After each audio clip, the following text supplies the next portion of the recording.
আসসালামু আলাইকুম। আপনারা শুনছেন সংবাদ শিরোনাম। আওয়ামী লীগ ও বিএনপির বিরুদ্ধে সমানভাবে লড়াই চালিয়ে যেতে হবে। জানাবো পদ্মা, মেঘনা, যমুনা, বুড়িগঙ্গার তীরেও সেই পলাশির চক্রান্ত চলছে বলছেন গোলাম পরোয়ার। দুই নারীর পেটে পিঠে মোড়ানো ছিল গাঁজা, চুক্তিতে নিচ্ছিলেন ঢাকায়। এরপর থাকছে নোয়াখালীতে পিকআপ মোটরসাইকেল সংঘর্ষে 2 তরুণ নিহত। সর্বশেষ জানাবো লোক ভাড়া করে আওয়ামী লীগের ঝটিকা মিছিল, আটক 3। শুনছিলেন সংবাদ শিরোনাম, এখন থাকছে বিস্তারিত। আওয়ামী লীগ ও বিএনপির বিরুদ্ধে সমানভাবে লড়াই চালিয়ে যেতে হবে। জাতীয় নাগরিক পার্টি এনসিপির আহ্বায়ক ও বিরোধী দলীয় চিফ হুইপ নাহিদ ইসলাম বলেছেন, গণহত্যার মাধ্যমে আওয়ামী লীগ বিচারের কাঠগড়ায় দাঁড়িয়েছে, আর সংস্কার না করায় বিএনপি জনগণের কাঠগড়ায় দাঁড়িয়েছে।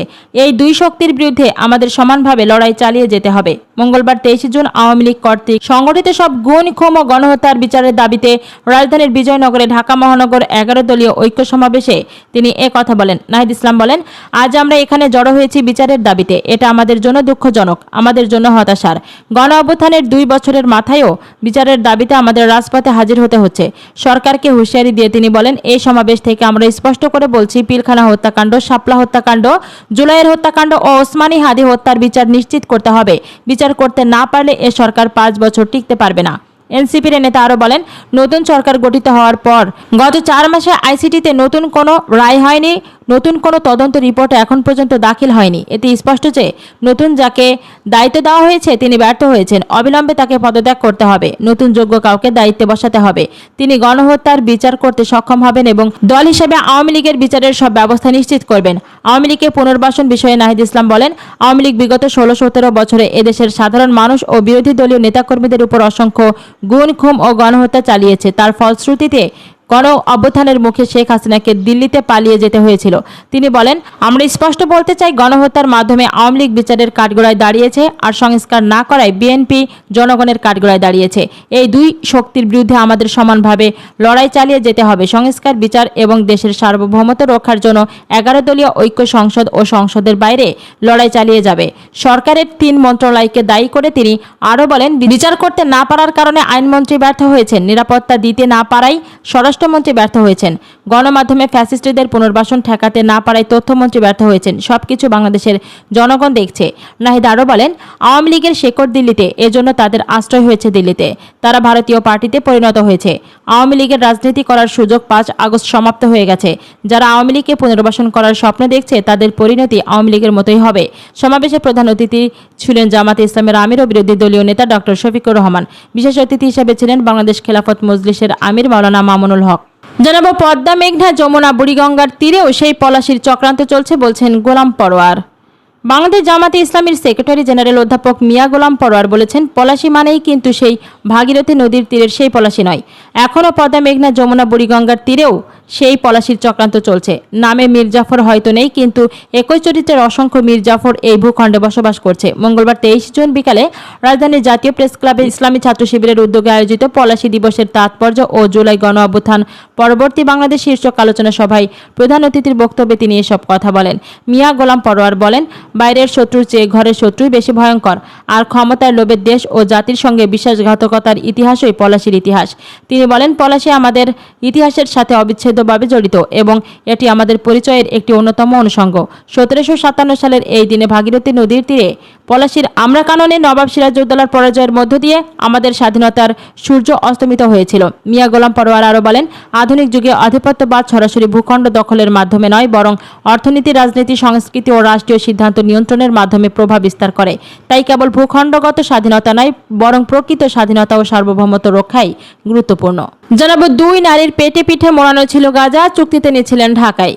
কিশোরগঞ্জের ভৈরবে অভিনব কায়দায় পেটে ও পিঠে গাঁজা বেঁধে পাচারের সময় 4 নারী সহ 5 জনকে গ্রেপ্তার করেছে মাদকদ্রব্য নিয়ন্ত্রণ অধিদপ্তর। মঙ্গলবার 23 জুন বেলা 11টা থেকে বিকেল 4টা পর্যন্ত ভৈরব উপজেলার সৈয়দ নজরুল ইসলাম চত্বর টোল প্লাজা এলাকায় অভিযান চালিয়ে 4 কেজি গাঁজা সহ তাদের আটক করা হয়।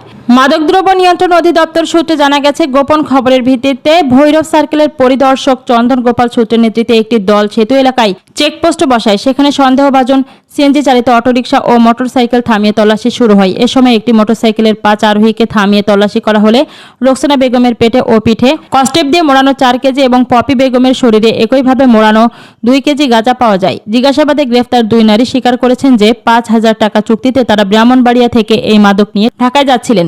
তাদের তথ্যের ভিত্তিতে এই মাদক কারবারের মূল হোতাসহ আরও 3 জনকে আইনের আওতায় আনা হয়। অভিযান শেষে মাদকদ্রব্য নিয়ন্ত্রণ অধিদপ্তরের পরিদর্শক চন্দন গোপাল সুর ও উপপরিদর্শক সাইফুল ইসলাম তালুকদার বাদী হয়ে ভৈরব থানায় মাদকদ্রব্য নিয়ন্ত্রণ আইনে 2টি মামলা দায়ের করেছেন। পরে উদ্ধার করা আলামত সহ আসামিদের পুলিশের কাছে হস্তান্তর করা হয়।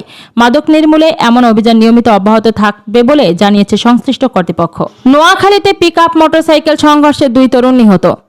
নোয়াখালীর কবিরহাট উপজেলায় দ্রুত গতির পিকআপ ভ্যান ও মোটরসাইকেলের মুখোমুখি সংঘর্ষে 2 তরুণ নিহত হয়েছেন। মঙ্গলবার রাত 8টার দিকে উপজেলার সোনাপুর কবিরহাট কোম্পানিগঞ্জ সড়কের বাড়িপুকুরপাড় এলাকায় এই দুর্ঘটনা ঘটে। পুলিশ ও স্থানীয় সূত্রে জানা যায়, মঙ্গলবার রাতে ওই 2 তরুণ মোটরসাইকেলে চড়ে সোনাপুর থেকে বসুরহাটের দিকে যাচ্ছিলেন। পথিমধ্যে তারা বাড়িপুকুরপাড় এলাকায় পৌঁছালে বিপরীত দিক থেকে আসা একটি পিকআপ ভ্যানের সঙ্গে তাদের মুখোমুখি সংঘর্ষ হয়। এতে মোটরসাইকেলটি পুরোপুরি দুমড়ে মুচড়ে যায় এবং 2 আরোহী সড়কে ছিটকে পড়ে ঘটনাস্থলে প্রাণ হারান। দুর্ঘটনার পরপরে স্থানীয়রা ঘাতক পিকআপ ভ্যানটি আটকে পুলিশে খবর দেন। তবে সুযোগ বুঝে এর চালক ও সহকারী তাৎক্ষণিকভাবে ঘটনাস্থল থেকে পালিয়ে যায়। পরে কবিরহাট থানা পুলিশ ঘটনাস্থলে পৌঁছে নিহতদের মরদেহ উদ্ধার করে থানায় নেয় এবং দুর্ঘটনা কবলিত যান 2টি জব্দ করে। এ বিষয়ে কবিরহাট থানার ভারপ্রাপ্ত কর্মকর্তা ওসি নিজামুদ্দিন জানান, দুর্ঘটনার খবর পেয়ে পুলিশ মরদেহ উদ্ধার করেছে। পরে স্বজনেরা থানায় এসে নিহতদের পরিচয় নিশ্চিত করেন। এই ঘটনায় ভুক্তভোগী পরিবারের পক্ষ থেকে অভিযোগ দায়েরের পর পরবর্তী আইনানুগ ব্যবস্থা গ্রহণ করা হবে। সর্বশেষ জানিয়ে দেব, লোক ভাড়া করে আওয়ামী লীগের ঝটিকা মিছিল, আটক 3। নিষিদ্ধ ঘোষিত আওয়ামী লীগের প্রতিষ্ঠা বার্ষিকী উপলক্ষে ফরিদপুরের ভাঙ্গায় ভাড়াকৃত দিনমজুরের নিয়ে ঝটিকা মিছিল করেছে দলটির সহযোগী সংগঠন রিকশা শ্রমিক লীগ। এ সময় ধাওয়া খেয়ে পালানোর চেষ্টাকালে 3 জনকে আটক করে পুলিশের হাতে তুলে দিয়েছেন স্থানীয় যুবদল ও ছাত্রদলের নেতাকর্মীরা। মঙ্গলবার 23 জুন উপজেলার আগলি ইউনিয়নের আড়ুয়াকান্দি ঝাড়ুদিয়া আঞ্চলিক এ সড়কে এ ঘটনা ঘটে। আটক হওয়া 3 ব্যক্তি হলেন মুন্সিগঞ্জের সিরাজদি খান উপজেলার খিলগাঁও পাতিল সাদুর বাড়ি এলাকার মৃত মরণ ব্যাপারীর ছেলে বাবু ব্যাপারী, শরীয়তপুরের জাজিরা এলাকার সিদ্দিক মাতুব্বরের ছেলে আলাউদ্দিন মাতুব্বর। পুলিশের স্থানীয় সূত্রে জানা যায়, আড়ুয়াকান্দি গ্রামটি ভাঙ্গা ও নগরকান্দ উপজেলার সীমান্তবর্তী এলাকা। নিষিদ্ধ ঘোষিত আওয়ামী লীগের প্রতিষ্ঠা বার্ষিকীতে কর্মসূচি পালনের জন্য নগরকান্দ এলাকায় টিপু নামের এক ব্যক্তি ঢাকার জাতীয় প্রেস ক্লাবের সামনে থেকে 20 থেকে 30 জন দিনমজুরকে 300 টাকা চুক্তিতে ভাড়া করে আনেন। মঙ্গলবার তারা আড়ুয়াকান্দি ও ঝাড়ুদিয়া আঞ্চলিক সড়কে তড়িঘড়ি করে একটি মিছিল বের করেন। বিষয়টি টের পেয়ে স্থানীয়রা ধাওয়া দিলে তারা ছত্রভঙ্গ হয়ে যায়। এলাকাটিতে অপরিচিত হওয়ায় পালানোর সময় পথ হারিয়ে ফেলেন ওই দিনমজুরেরা। এর মধ্যে 3 জন ঝাড়ুদিয়া মহাসড়কে উঠলে সেখানে টহলরত যুবদল ও ছাত্রদলের নেতাকর্মীরা তাদের ধরে পুলিশের কাছে সোপর্দ করেন। ভাঙ্গা থানার ভারপ্রাপ্ত কর্মকর্তা ওসি মিজানুর রহমান ঘটনার সত্যতা নিশ্চিত করেছেন। তিনি জানান, প্রত্যন্ত এলাকায় রিকশা শ্রমিক লীগের ব্যানারে ঝটিকা মিছিলের খবর পেয়ে পুলিশ ঘটনাস্থলে যায়। আটকদের জিজ্ঞাসাবাদের ভিত্তিতে জানা গেছে, টিপু নামের ওই এক ব্যক্তি তাদের 300 টাকার বিনিময়ে ঢাকা থেকে ভাড়া করে এনেছেন। মিছিলের সময় ধাওয়া খেয়ে পথ হারিয়ে ফেলেন। স্থানীয়রা তাদের ধরে পুলিশে দেন।